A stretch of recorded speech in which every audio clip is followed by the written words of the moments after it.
So we're going to start by getting a data set that we'll use for the future dashboard demonstrations.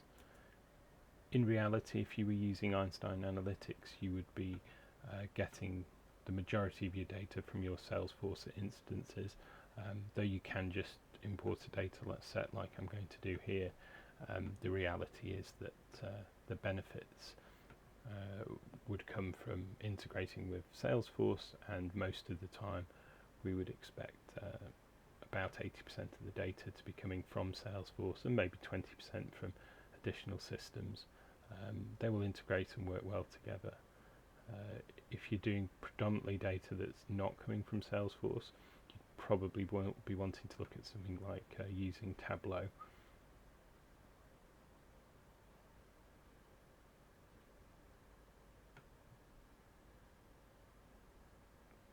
Now the CSV file is downloaded.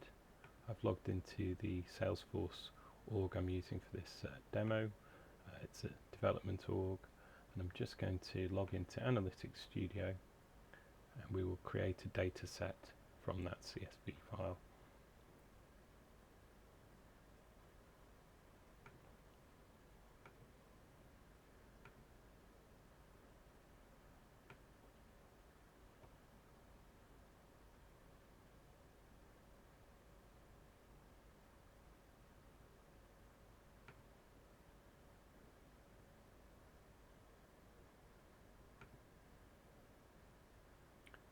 Okay, and this gives me a chance just to check that the columns are being picked up correctly, identified correctly,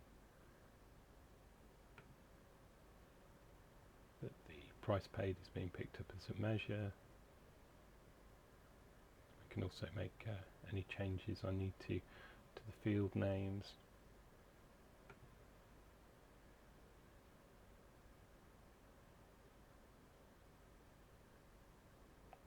That all looks like it's coming in fine.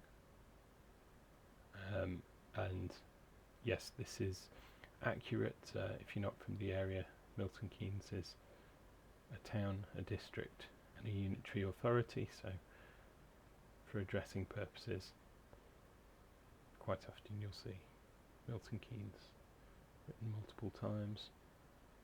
Okay, so all of that looks fine, so I'm going to upload the file now. Transaction data in the Milton Keynes area, it's about 120,000 lines, so it will take a few minutes just to load in. So I'm just going to put that into the data monitor, and then we'll come back to it once that's completed successfully. Now the data set has been created, I can just go into Data Manager and I can check that the flow uploaded correctly. I can see it took 30 seconds, 116,000 lines, none failed, so that's all gone in fine.